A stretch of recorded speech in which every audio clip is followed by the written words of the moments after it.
nothing, and at that time he gave them vineyards and fields. Now Nebuchadnezzar, king of Babylon, had given these orders about Jeremiah through Nebuzaradan, commander of the imperial guard. Take him and look after him. Don't harm him, but do for him whatever he asks. So Nebuzaradan, the commander of the guard, Nebuchadnezzar, a chief officer, Nergal-Sharezer, a high official, and all the other officers of the king of Babylon sent and had Jeremiah taken out of the courtyard of the guard. They turned him over to Gedaliah, son of Ahikam, the son of Shaphan, to take him back to his home, so he remained among his own people. While Jeremiah had been confined in the courtyard of the guard, the word of the Lord came to him. Go and tell Ebed-Melech the Cushite, this is what the Lord Almighty, the God of Israel, says. I am about to fulfill my words against this city through disaster, not prosperity. At that time they will be fulfilled before your eyes. But I will rescue you on that day, declares the Lord. You will not be handed over to those you fear. I will save you. You will not fall by the sword, but will escape with your life, because you trust in me, declares the Lord. Babylon marched against Jerusalem with his whole army and laid siege to it. And on the 9th day of the 4th month of Zedekiah's 11th year, the city wall was broken through. Then all the officials of the king of Babylon came and took seats in the middle gate. Nergal-Sharezer of Samgar, Nebo-Sarsechim, a chief officer, Nergal-Sharezer, a high official, and all the other officials of the king of Babylon. When Zedekiah, king of Judah, and all the soldiers saw that they fled, they left the city at night by way of the king's garden, through the gate between the two walls, and headed toward the Arabah. But the Babylonian army pursued them, and overtook Zedekiah in the plains of Jericho. They captured him, and took him to Nebuchadnezzar, king of Babylon, at Riblah, in the land of Hamath, where he pronounced sentence on him. There at Riblah, the king of Babylon slaughtered the sons of Zedekiah before his eyes, and also killed all the nobles of Judah. Then he put out Zedekiah's eyes, and bound him with bronze shackles to take him to Babylon. The Babylonians set fire to the royal palace and the houses of the people, and broke down the walls of Jerusalem. Nebuzaradan, commander of the imperial guard, carried into exile to Babylon the people who remained in the city, along with those who had gone over to him, and the rest of the people. But Nebuzaradan, the commander of the guard, left behind in the land of Judah some of the poor people who owned nothing, and at that time he gave them vineyards and fields. Now Nebuchadnezzar, king of Babylon, had given these orders about Jeremiah through Nebuzaradan, commander of the imperial guard. Take him and look after him. Don't harm him, but do for him whatever he asks. So Nebuzaradan, the commander of the guard, Nebuchadnezzar, a chief officer, Nergal-Sharezer, a high official, and all the other officers of the king of Babylon sent and had Jeremiah taken out of the courtyard of the guard. They turned him over to Gedaliah, son of Ahikam, the son of Shaphan, to take him back to his home, so he remained among his own people.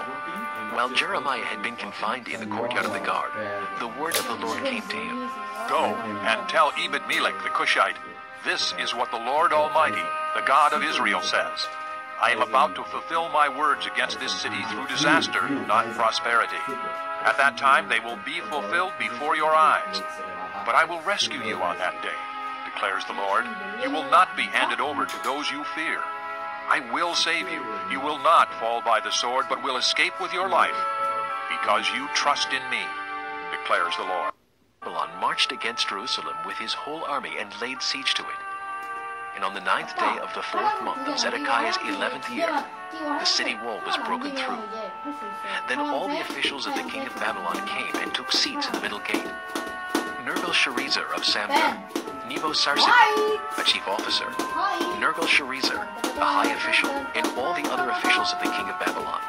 When Zedekiah, king of Judah, and all the soldiers saw that they fled, they left the city at night by way of the king's garden, through the gate between the two walls, and headed toward the Arabah. But the Babylonian army pursued them, and overtook Zedekiah in the plains of Jericho. They captured him, and took him to Nebuchadnezzar, king of Babylon, at Riblah, in the land of Hamath, where he pronounced sentence on him. There at Riblah, the king of Babylon slaughtered the sons of Zedekiah before his eyes, and also killed all the nobles of Judah. Then he put out Zedekiah's eyes, and bound him with bronze shackles to take him to Babylon. The Babylonians set fire to the royal palace and the houses of the people, and broke down the walls of Jerusalem. Nebuzaradan, commander of the imperial guard, carried into exile to Babylon the people who remained in the city, along with those who had gone over to him, and the rest of the people. But Nebuzaradan, the commander of the guard, left behind in the land of Judah some of the poor people who owned nothing, and at that time he gave them vineyards and fields. Now Nebuchadnezzar, king of Babylon, had given these orders about Jeremiah through Nebuzaradan, commander of the imperial guard. Take him and look after him. Don't harm him, but do for him whatever he asks. So Nebuzaradan, the commander of the guard, Nebuchadnezzar, a chief officer, Nergal-Sharezer, a high official, and all the other officers of the king of Babylon sent and had Jeremiah taken out of the courtyard of the guard. They turned him over to Gedaliah, son of Ahikam, the son of Shaphan, to take him back to his home, so he remained among his own people. While Jeremiah had been confined in the courtyard of the guard, the word of the Lord came to him. Go and tell Ebed-Melech the Cushite, this is what the Lord Almighty, the God of Israel, says. I am about to fulfill my words against this city through disaster, not prosperity. At that time they will be fulfilled before your eyes. But I will rescue you on that day, declares the Lord. You will not be handed over to those you fear.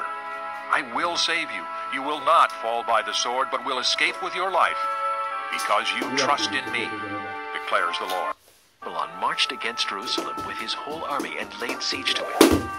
And on the 9th day of the 4th month of Zedekiah's 11th year, the city wall was broken through. Then all the officials of the king of Babylon came and took seats in the middle gate. Nergal-Sharezer of Samgar, Nebo-Sarsekim, a chief officer, Nergal-Sharezer, a high official, and all the other officials of the king of Babylon. When Zedekiah, king of Judah, and all the soldiers saw them, they fled.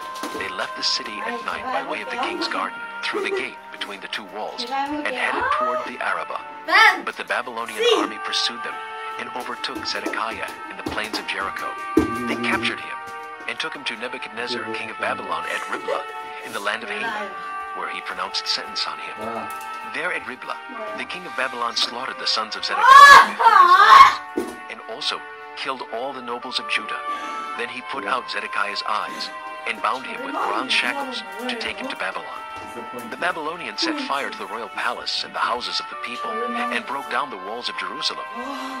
Nebuzaradan, the commander of the imperial guard, carried into exile to Babylon the people who remained in the city, along with those who had gone over to him, and the rest of the people. But Nebuzaradan, the commander of the guard, left behind in the land of Judah some of the poor people who owned nothing, and at that time he